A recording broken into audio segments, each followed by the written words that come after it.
नमस्कार दोस्तों, आपका स्वागत है हमारे चैनल पे। तो आइए आज की कहानी की ओर बढ़ते हैं। रहस्यमय ट्रेन स्टेशन। सर्दियों की एक ठंड रात थी। कोहरा इतना घना था कि हाथों के हाथ नजर नहीं आ रहे थे। समय रात के 2:30 बज रहे थे। वीरान जंगलों के बीच बसा एक पुराना और सुनसान रेलवे स्टेशन नरकपुर स्टेशन। लोग कहते हैं कि यहाँ की आखिरी ट्रेन कोई 20 साल पहले आई थी और तब से स्टेशन पर जो कोई भी जाता है वो लौट कर नहीं आता है। राजीव एक स्वतंत्र पत्रकार था जो रहस्यमय जगहों की खोज में रहता था। उसने एक दिन पुराने अखबारों की फाइल में एक खबर पढ़ी। नरकपुर स्टेशन 20 सालों से बंद, लेकिन रात के 3 बजे आती है एक ट्रेन। राजीव को यह खबर किसी बनावटी अफवाह जैसी लगी, लेकिन अंदर कहीं एक खिंचाव था। उसने तय किया कि वह इस रहस्य की सच्चाई जानकर रहेगा।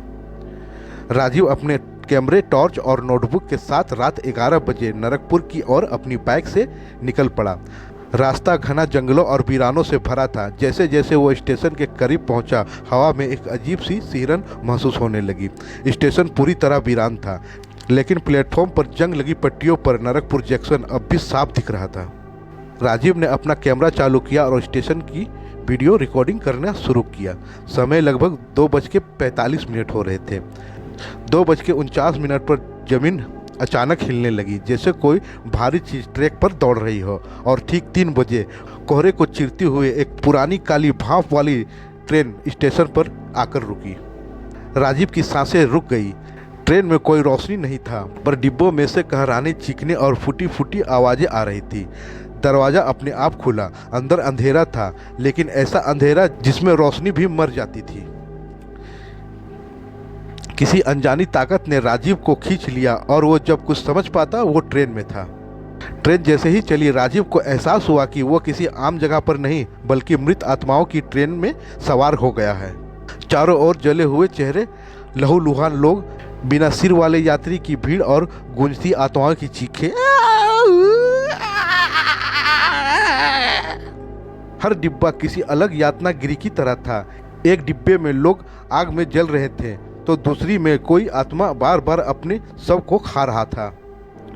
राजीव को समझ में आ गया था, यह ट्रेन नरक की ट्रेन है, जो उन आत्माओं को ले जाती है जो अधूरी मौत मरे हो। ट्रेन का गार्ड कोई इंसान नहीं बल्कि एक राक्षसी आकृति थी, काल पिशाच, जिसकी आंखों से आग निकल रही थी और उसकी छाया जहां पड़ती वहां जीवन मर जाता। राजीव को देखा और बोला, तू जीवित है? ये ट्रेन तुझे नहीं ले जा सकती, पर अब तू वापस भी नहीं जा सकता। राजीव ने हाथ जोड़कर प्रार्थना की, लेकिन काल पिशाच हंसने लगा। उसने बोला, अब तुझे रहस्यमय बनकर यहीं सड़ना होगा, जब तक कोई और मूर्ख तेरी जगह ना ले ले। राजीव को याद आया, उसकी जेब में एक रुद्राक्ष की माला थी जो उसकी दादी ने उसे दी थी। उसने कांपते हाथों से माला निकाली और जोर से ओम नमः शिवाय का जाप शुरू कर दिया। तुरंत ही ट्रेन के डिब्बे में कंपन शुरू हुआ। आत्माएं चीखने लगी।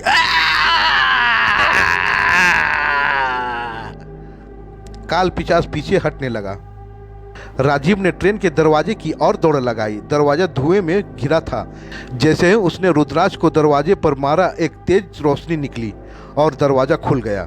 राजीव बाहर कूद पड़ा और जब राजीव ने आंखें खोली तो वह स्टेशन के बाहर पटरियों पर गिरा पड़ा था। उसकी घड़ी में समय था 3:05। लेकिन जब वह अपने गांव पहुंचा तो लोग उसे देखकर डर गए। राजीव, तू तो 5 साल पहले नरकपुर स्टेशन पर गया था और कभी लौटा नहीं। राजीव तंग रह गया। उसका शरीर पहले से कमजोर और चेहरा सफ़ेद और आंखें गहरी हो चुकी थी। उसे समझ में आ गया कि वह वापस तो आया है, लेकिन समय पीछे छोड़कर। कहानी यहीं खत्म नहीं होती।